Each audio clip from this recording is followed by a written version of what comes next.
En 1847, el mundo no miraba a México con respeto militar. Lo miraba con condescendencia. Desde Washington, la guerra ya estaba decidida antes de librarse. El ejército de los Estados Unidos había cruzado fronteras, tomado puertos, vencido en campo abierto. Sus oficiales escribían cartas seguras, convencidos de que la caída de la capital mexicana era solo cuestión de tiempo. Para muchos de ellos, Chapultepec no era una fortaleza, era el último trámite. Un cerro, un castillo viejo y unos cuantos muchachos, dijo un capitán estadounidense mientras observaba el cerro a lo lejos. No habrá pelea ahí. Chapultepec se alzaba como una isla de piedra y árboles sobre la ciudad. No era solo un punto estratégico, era el colegio militar, donde se formaban los futuros oficiales mexicanos, jóvenes, algunos apenas adolescentes, cadetes que todavía aprendían a marchar recto, a limpiar un fusil, a obedecer sin preguntar. Eso era lo que el enemigo veía. Lo que no veía era lo que esos jóvenes ya habían decidido. Dentro del castillo, el ambiente era distinto. No había fanfarria ni discursos grandilocuentes. Había silencio, un silencio denso, cargado de polvo, miedo y determinación. ¿Crees que lleguen hasta aquí?, preguntó un cadete de voz aún infantil, ajustándose el uniforme gastado. Ya están aquí, respondió otro, mayor, sin levantar la mirada. La pregunta es si nosotros seguiremos cuando todo termine. Los instructores caminaban entre los dormitorios improvisados. Sabían la verdad. Sabían que el ejército mexicano estaba superado en número, en artillería, en municiones. Sabían que Chapultepec no era una muralla inexpugnable, pero también sabían algo más. Retirarse significaba abrirle la puerta a la ciudad. El general encargado fue claro, seco, sin adornos. El que no pueda quedarse, puede retirarse ahora. Nadie se movió. Algunos tragaron saliva, otros cerraron los puños. Uno de los más jóvenes miró sus botas embarradas y susurró: «Si me voy hoy, no vuelvo a mirarme al espejo». Esa noche, desde las murallas, los cadetes observaban las luces del campamento enemigo. Fogatas ordenadas, tambores lejanos, bandas militares ensayando marchas de victoria antes de tiempo. El enemigo dormía convencido de que al amanecer no encontraría resistencia real. «Mañana vienen por el cerro», dijo un cadete, rompiendo el silencio. «Mañana vienen por la ciudad», corrigió otro. «Nosotros solo estamos en medio». Hubo risas nerviosas, no por valentía exagerada, sino por humanidad. Eran jóvenes, pensaban en sus casas, en sus madres, en cosas pequeñas. Una comida caliente, una carta sin terminar, una promesa no cumplida. Uno sacó una foto doblada del bolsillo. «Cuando esto acabe, me voy a casar». «Entonces más te vale no caerte del cerro», respondieron intentando bromear, pero todos sabían que no todos verían el amanecer siguiente. Al amanecer del 13 de septiembre de 1847, el cielo se llenó de humo. La artillería estadounidense comenzó a castigar Chapultepec. Cada impacto sacudía las paredes antiguas del castillo. El suelo temblaba, las ventanas estallaban. El cerro, símbolo de formación y disciplina, se transformó en un campo de prueba brutal. «Posiciones», gritó un oficial mexicano. «No disparen hasta verlos». Los cadetes corrieron a sus puestos, fusiles viejos, munición limitada, manos temblorosas que se obligaban a no soltar el arma. Desde abajo, los soldados estadounidenses avanzaban convencidos de que enfrentarían una resistencia simbólica.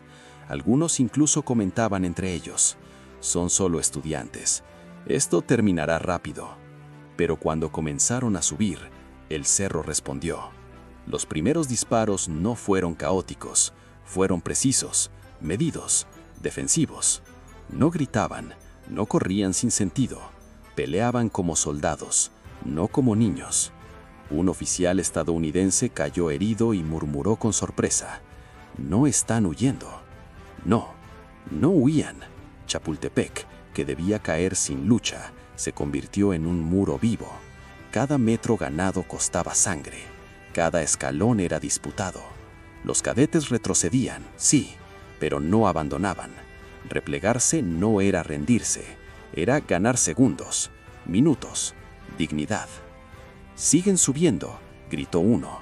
«Entonces seguimos disparando», respondió otro con la voz rota. En ese momento, algo comenzó a cambiar en la mente del enemigo. Aquello que parecía un trámite empezó a sentirse como una resistencia inesperada. No monstruos, no fanáticos, jóvenes defendiendo un punto que no estaban obligados a defender. Y fue entonces cuando muchos entendieron demasiado tarde que Chapultepec no era solo un cerro, era una decisión. El bombardeo no se detuvo con el amanecer. Chapultepec fue golpeado como si el cerro mismo fuera el enemigo. Cada impacto arrancaba fragmentos de piedra centenaria. El humo cubría los patios. El olor a pólvora se mezclaba con el de la madera quemada y la tierra húmeda. Dentro del castillo, los muros vibraban como si respiraran con dificultad. «Mantengan la línea», ordenó un oficial mexicano, la voz firme a pesar del estruendo. «Recuerden lo que están defendiendo». Pero no era un discurso patriótico lo que sostenía a los cadetes. Era algo más íntimo, más silencioso. Uno de ellos, con el uniforme manchado de polvo, recargó el fusil con manos torpes. Nunca había disparado contra un hombre, solo contra blancos inmóviles. Respiró hondo. «No mires el rostro», le susurró otro. «Mira el movimiento. Aprieta cuando suban». Desde abajo, las columnas estadounidenses reorganizaban el avance. La confianza inicial comenzaba a agrietarse. Los oficiales revisaban mapas, gritaban órdenes, corregían rutas. «¿Cuántos hay allá arriba?», preguntó un teniente. «No muchos», respondió otro, «pero no están cediendo». Eso no estaba en los cálculos. Chapultepec debía caer por peso, no por desgaste, pero cada minuto perdido alteraba el ritmo del ataque. Cada herido obligaba a detenerse. Cada disparo desde lo alto era un recordatorio incómodo. No estaban frente a un símbolo vacío. Dentro del castillo, la munición comenzaba a escasear. «Nos quedan menos cartuchos», advirtió un cadete revisando su bolsa. «Entonces no falles», respondió el mayor, sin dureza. «Nadie aquí puede darse ese lujo». Los jóvenes se movían entre pasillos rotos, escaleras cubiertas de escombros y habitaciones que ya no parecían aulas. Chapultepec dejó de ser una escuela. Se convirtió en un punto final. En un descanso breve, uno de los más jóvenes se apoyó contra la pared. Tenía las manos manchadas de sangre que no era suya. «Tengo miedo», dijo en voz baja, como si pidiera permiso. «Eso significa que sigues vivo», respondió otro. «El que no siente miedo ya no está pensando». A lo lejos, una bandera estadounidense avanzaba poco a poco. Cada metro ganado era celebrado con gritos, pero esos gritos se apagaban cuando desde lo alto respondía el fuego mexicano. Un oficial estadounidense, observando con binoculares, frunció el ceño. «No retroceden», murmuró. «Ni siquiera cuando lo superamos». «Son cadetes», respondió alguien. «No conocen otra cosa que obedecer». Pero esa explicación ya no convencía, porque no obedecían órdenes ciegas, obedecían una decisión personal. A mediodía, el calor comenzó a caer con peso brutal. El agua escaseara, las gargantas ardían. Algunos cadetes compartían un último sorbo de cantimplora como si fuera un ritual. «Si salimos de esta», dijo uno intentando sonreír, «prometo no volver a quejarme del rancho». Nadie respondió, no por falta de humor, sino porque ya no estaban seguros de salir. Los ataques se intensificaron. El enemigo logró acercarse más, demasiado cerca. «¡Están en la pendiente!», gritó alguien. «¡Vienen otra vez!». Los cadetes volvieron a sus posiciones. Algunos disparaban desde ventanas sin vidrio, otros desde detrás de muebles volcados. No había formación perfecta, solo resistencia. Un joven cayó herido en la pierna. Intentó levantarse, no pudo. «Déjame aquí», dijo. «Cubre la escalera». «No», respondió el otro, cargándolo. «Todavía no». Pero la realidad se imponía. Cada herida reducía la línea. Cada explosión abría un hueco. El castillo comenzaba a sentirse demasiado grande y demasiado vacío. En uno de los corredores, un cadete observó una bandera mexicana doblada sobre una mesa. La tomó con cuidado. No había ceremonia, no había público. «No puede caer», dijo en voz baja. «No caerá», respondió otro, «mientras alguien la sostenga». El enemigo alcanzó las primeras estructuras externas. El combate se volvió cercano, demasiado cerca. El sonido de los disparos se mezcló con gritos en 2 idiomas, órdenes, maldiciones, respiraciones agitadas. Un soldado estadounidense, cubierto de sudor y polvo, se detuvo un segundo, sorprendido al ver a quien tenía enfrente. «Es solo un muchacho», pensó, y ese segundo fue suficiente para entender que no estaba luchando contra un niño, sino contra alguien que había elegido quedarse. El cerro ya no era una posición estratégica, era una prueba. Y mientras la tarde avanzaba, quedó claro algo que nadie esperaba admitir. Chapultepec no estaba resistiendo por órdenes, resistía por convicción. La tarde avanzó sin misericordia. El sol caía sobre Chapultepec como otro enemigo más, pesado, implacable. El humo no se disipaba, se acumulaba. Cada respiración quemaba, cada paso costaba más que el anterior. Dentro del castillo ya no había líneas claras de defensa, solo espacios ganados y perdidos una y otra vez. Los cadetes se movían como podían, cubriendo huecos que se abrían sin aviso. «Nos están rodeando», dijo uno, asomándose apenas por una abertura en el muro. «Entonces no mires atrás», respondió otro. «Mira dónde puedes detenerlos». Las órdenes comenzaron a ser breves, casi gestos. No había tiempo para explicaciones largas. Todos entendían lo esencial: aguantar un poco más. Cada minuto ganado era un minuto que la ciudad conservaba. En un rincón del patio interior, un oficial mexicano reunió a los que quedaban cerca. «Escuchen», dijo con voz firme pero cansada. «No puedo obligarlos a quedarse. El que quiera retirarse, que lo haga ahora». El silencio fue absoluto. Un cadete con el rostro ennegrecido por el humo levantó la vista. «Mi general», dijo, «si bajamos, ¿quién los detiene?». El oficial no respondió de inmediato, porque sabía la respuesta. «Muy bien», dijo finalmente, «entonces defendemos hasta donde se pueda». No habló de victoria, no habló de gloria, solo de responsabilidad. En los pasillos superiores, el combate se volvió cuerpo a cuerpo. Los disparos ya no eran constantes, la munición se agotaba. Algunos usaban bayonetas, otros cualquier cosa que sirviera para frenar el avance. Un soldado estadounidense irrumpió en una sala esperando encontrarla vacía.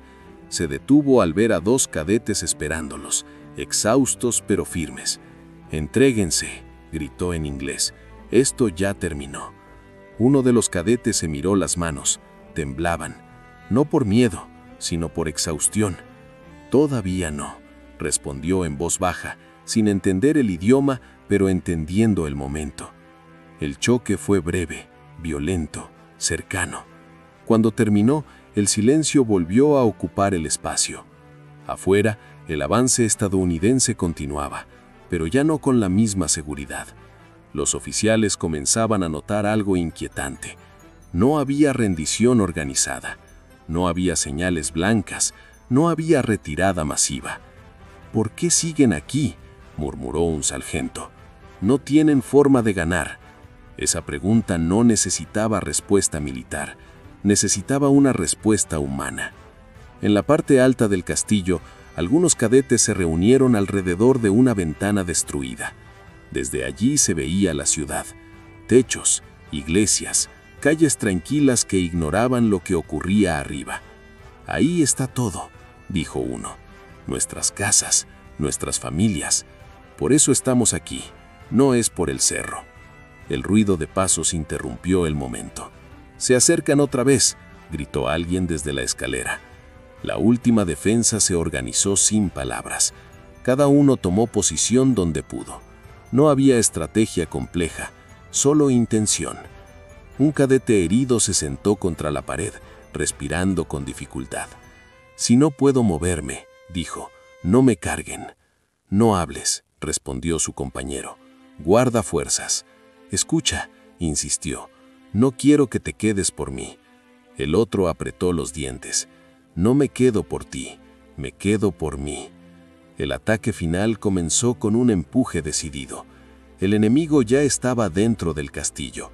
El combate se dispersó en múltiples puntos. Cada sala se convirtió en una batalla distinta. La bandera mexicana seguía ahí, doblegada por el humo, pero intacta. Uno de los cadetes la tomó, la sostuvo con ambas manos. No pensaba en símbolos, pensaba en no permitir que cayera al suelo.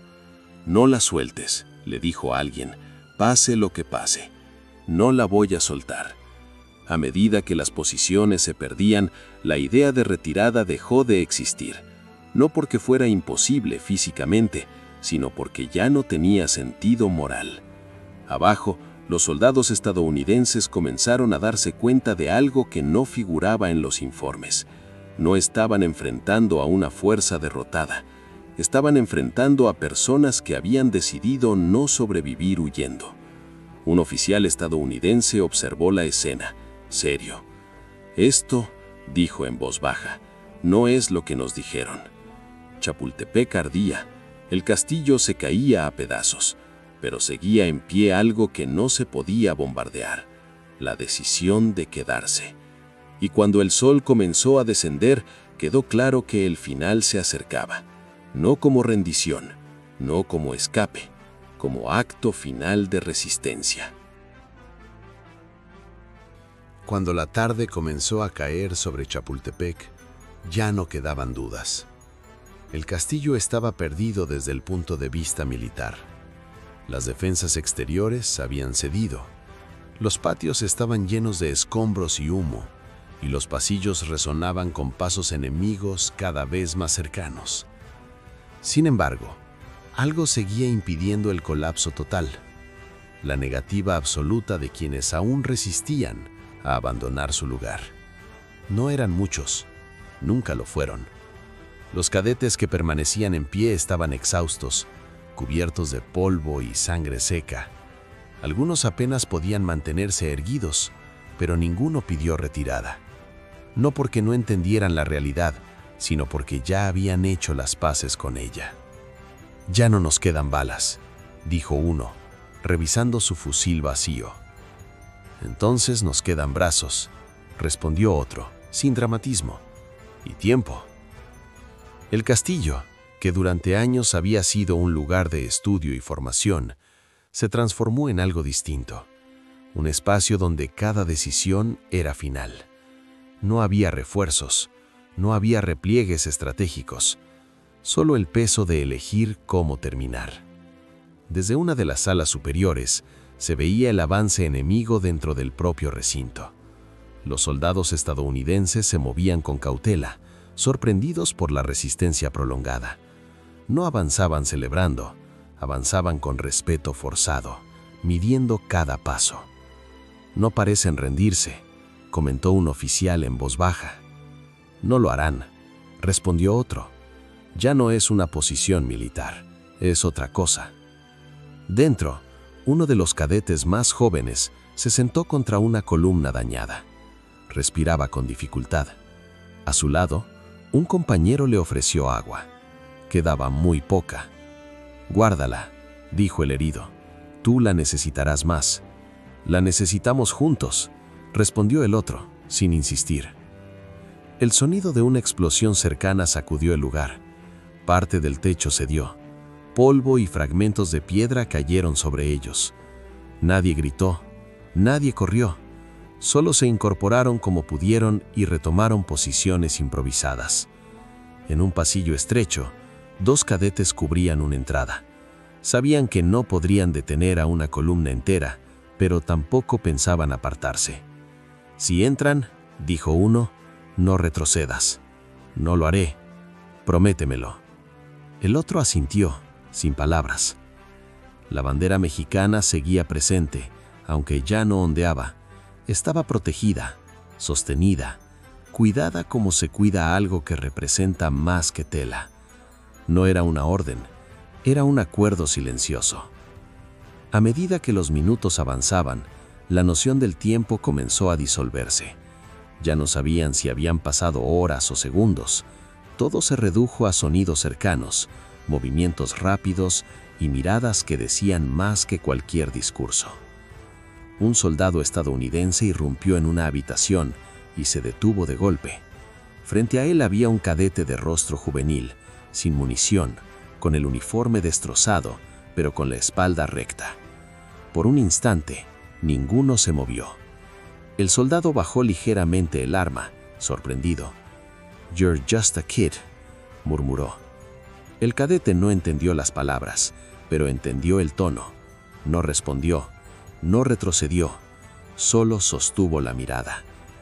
Ese segundo quedó grabado en la memoria de ambos. En otros sectores, la resistencia finalmente comenzó a ceder, no por rendición, sino por exhaustión física. Los cuerpos ya no respondían, las heridas pesaban, el calor era insoportable, y aún así, los últimos defensores no pidieron clemencia. Uno de ellos, apoyado contra un muro, miró a su alrededor y dijo con voz serena: «Hasta aquí llegamos». «Sí», respondió otro, «pero no nos movimos». El castillo fue finalmente tomado, no con un estallido final de triunfo, sino con un silencio pesado, incómodo. Los soldados estadounidenses recorrían los pasillos con cautela, encontrando a los últimos cadetes caídos en sus puestos, sin señales de huida. Un oficial observó la escena y se quitó el casco lentamente. Esto, dijo, no era necesario, pero ya había ocurrido. Chapultepec había caído, sí, pero no como se esperaba, no como una rendición rápida, no como un trámite. Había caído dejando claro que quienes lo defendieron no estaban ahí por órdenes ciegas, ni por ambición, sino por una convicción que no podía retirarse con banderas blancas. Los últimos que se quedaron no cambiaron el resultado de la guerra, pero cambiaron algo más profundo. Cambiaron la forma en que serían recordados. Cuando el combate terminó, no hubo celebraciones inmediatas. No hubo vítores ni risas de victoria dentro del castillo de Chapultepec. Lo que quedó fue un silencio extraño, denso, incómodo. Un silencio que no correspondía a una conquista fácil, sino a algo que había costado más de lo previsto, aunque el resultado final fuera el mismo. Los soldados estadounidenses caminaron por los pasillos lentamente, observando los cuerpos, los muros perforados, los restos de lo que había sido una escuela. Algunos evitaban mirar demasiado tiempo, otros se detenían, como si intentaran comprender qué había ocurrido realmente allí arriba. «No huyeron», dijo un sargento en voz baja, señalando una de las posiciones. «Ninguno de ellos». Un oficial asintió, sin responder. Había participado en varias campañas, había visto hombres rendirse, escapar, implorar. Aquello era distinto. No había señales de pánico colectivo, ni intentos desesperados por sobrevivir a cualquier precio. Lo que había encontrado era resistencia hasta el final. En uno de los patios, varios soldados se agruparon alrededor de un joven caído. El uniforme era claramente el de un cadete. El fusil estaba vacío, las manos aún cerradas. «¿Cuántos años tendría?», preguntó alguien. «16, tal vez 17», respondió otro. Nadie dijo nada más. El castillo estaba tomado, pero no se sentía conquistado. Cada habitación parecía contener una pregunta sin respuesta. Mientras tanto, abajo, en la ciudad, la noticia comenzó a correr. Chapultepec había caído. Para muchos, eso significaba que todo estaba perdido. Para otros, significaba que algo había sido defendido hasta el límite de lo posible. Las familias de los cadetes no sabían aún quiénes habían sobrevivido. Las calles permanecían en una calma tensa, como si la ciudad misma estuviera conteniendo el aliento. Dentro del castillo, un oficial estadounidense observó la bandera mexicana que había sido encontrada protegida, no abandonada. No estaba ondeando, pero tampoco había sido arrojada al suelo. «Pudieron irse», murmuró. «Nadie los habría culpado». Pero se habían quedado. esa decisión comenzó a pesar más que la victoria misma. En los informes militares, Chapultepec fue registrado como una posición tomada tras fuerte resistencia. Nada más. No había espacio para matices, no había espacio para emociones. Los documentos no hablaban de edades, ni de miradas, ni de silencios. Pero los hombres que estuvieron allí sí lo recordaron. Años después, algunos escribirían cartas, otros hablarían en voz baja, solo entre conocidos, no para glorificarse, sino para explicar una incomodidad que no se iba. Pensé que serían fanáticos, confesó uno, o soldados mal entrenados. ¿Y qué encontraste? Convicción, y eso pesa más que cualquier bala. Para el enemigo, Chapultepec debía ser un punto más en el mapa, un cerro, un castillo viejo, un obstáculo menor antes de entrar a la capital, pero se convirtió en algo distinto, una experiencia que no encajaba con la narrativa de superioridad absoluta, porque no habían enfrentado monstruos ni hordas desesperadas, habían enfrentado jóvenes que decidieron no moverse, y esa imagen no desapareció con la caída del cerro. En México, con el paso de los días, comenzaron a surgir los relatos. No todos eran precisos. Algunos crecieron con el tiempo, otros se adornaron, pero en el fondo todos compartían una idea común. No fue una derrota silenciosa, fue una resistencia que dejó huella. Los nombres de aquellos cadetes comenzaron a circular. Se hablaría de ellos no como soldados anónimos, sino como símbolos, no porque buscaran serlo, sino porque alguien tenía que representar lo que había ocurrido allí. Chapultepec no había cambiado el curso de la guerra, pero había cambiado la forma en que sería recordada esa jornada. Para muchos mexicanos, se convirtió en una herida abierta. Para muchos estadounidenses, en una lección incómoda. Porque hay victorias que no se sienten como tales, y hay derrotas que con el tiempo se transforman en identidad. El enemigo esperaba un trámite. Encontró algo que no podía olvidar. En los días que siguieron a la caída de Chapultepec, algo empezó a transformarse lentamente. No fue inmediato ni evidente. No ocurrió en los comunicados oficiales ni en los partes militares. Ocurrió en la memoria de quienes estuvieron allí y en la forma en que comenzaron a contar lo sucedido. Al principio, los informes hablaban de una posición tomada tras resistencia considerable. Era una frase neutra, diseñada para cerrar el asunto. Pero esa frase no lograba capturar lo que realmente había pasado en el cerro. No explicaba por qué algunos soldados evitaban mencionar el combate. No explicaba por qué otros, al hacerlo, bajaban la voz. En la ciudad, los rumores crecían. Se hablaba de cadetes que no abandonaron el castillo cuando tuvieron la oportunidad, de jóvenes que permanecieron en sus puestos aun cuando todo estaba perdido, de una defensa que no buscó cambiar el resultado, sino dejar una marca. No ganaron, decía alguien en el mercado, pero tampoco se fueron. Esa distinción comenzó a importar. Con el paso de las semanas, los nombres empezaron a tomar forma. No todos, no de inmediato, pero algunos. Familias que preguntaban, compañeros que recordaban, oficiales que confirmaban en voz baja lo que no aparecía en los papeles. En una reunión discreta, un oficial mexicano comentó: no fueron órdenes lo que los mantuvo allí, fue decisión. Esa palabra, decisión, empezó a reemplazar a otras. Ya no se hablaba solo de una derrota militar, sino de un acto de permanencia, de una elección consciente en un momento límite. Del otro lado, entre las filas estadounidenses, Chapultepec comenzó a ser recordado de manera distinta, no como una gran victoria, sino como una experiencia que había desafiado expectativas. Algunos veteranos evitaban usar el tono triunfal cuando hablaban del cerro. Pensé que subiríamos y ya, confesó uno años después. No pensé que me iría con preguntas. Las preguntas no eran tácticas, eran humanas. ¿Por qué quedarse cuando todo indica que hay que irse? ¿Por qué resistir cuando no hay posibilidad de victoria? ¿Por qué defender un lugar que ya no puede salvarse? La respuesta no estaba en los manuales. En México, con el tiempo, la historia empezó a condensarse. Como ocurre siempre, la memoria colectiva buscó símbolos, rostros, gestos que representaran lo ocurrido. Así nacieron los relatos que luego se convertirían en referencia nacional. No todos los detalles eran exactos. Algunas escenas se simplificaron, otras se intensificaron, pero el núcleo permaneció intacto.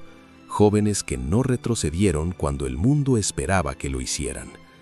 Chapultepec dejó de ser solo un punto geográfico, se convirtió en una palabra cargada de significado, un recordatorio de que el valor no siempre se mide por el resultado final, sino por la postura adoptada cuando no hay salida favorable.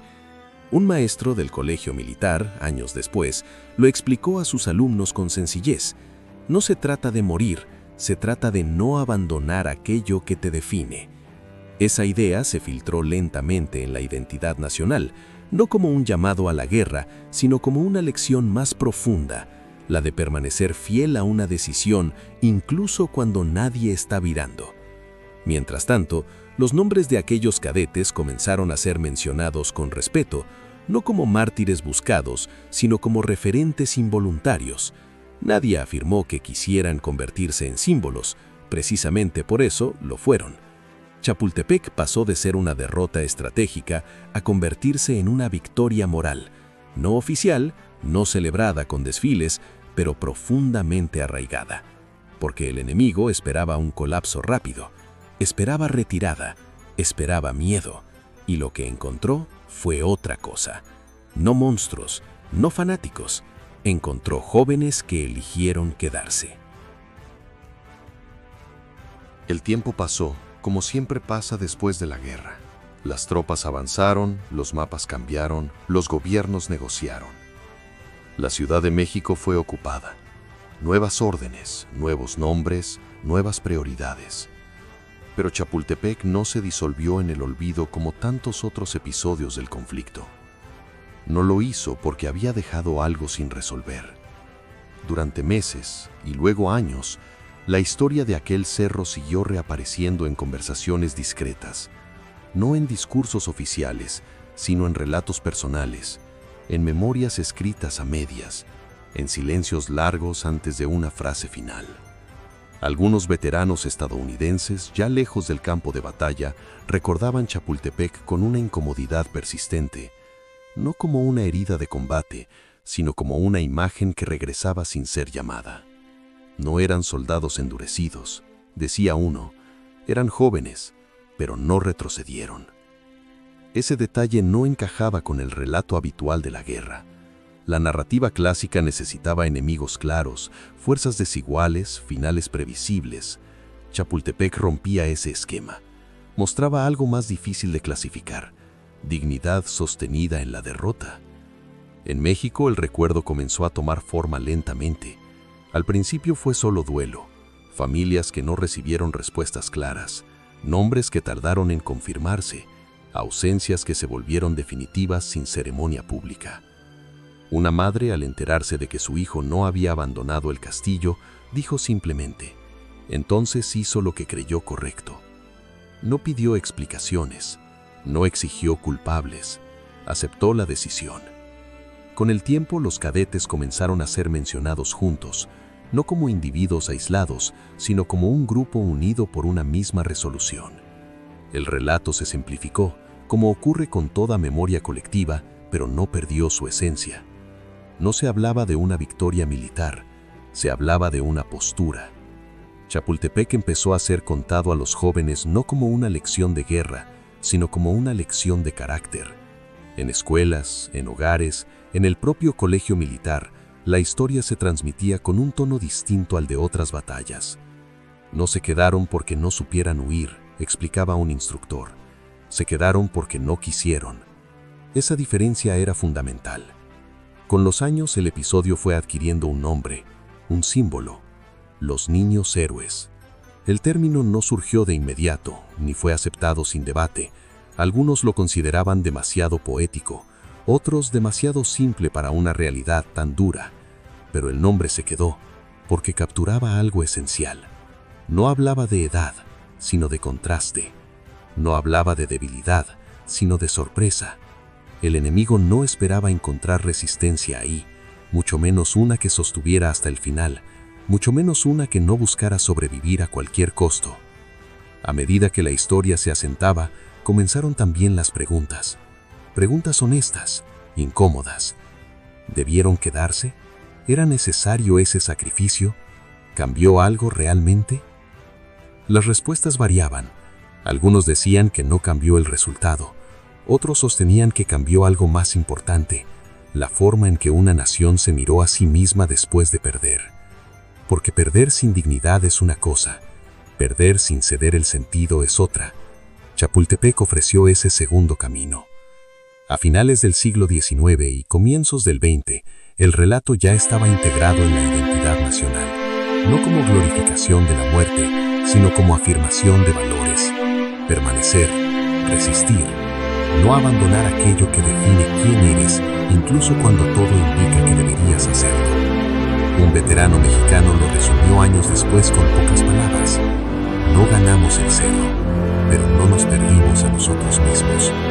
Esa frase se repitió, con variaciones, en distintas generaciones. El silencio que siguió a la batalla no fue vacío, fue un silencio cargado de significado. Un silencio que permitió que la historia se asentara sin estridencias, sin propaganda excesiva, sin necesidad de convencer a nadie. Porque no hacía falta convencer.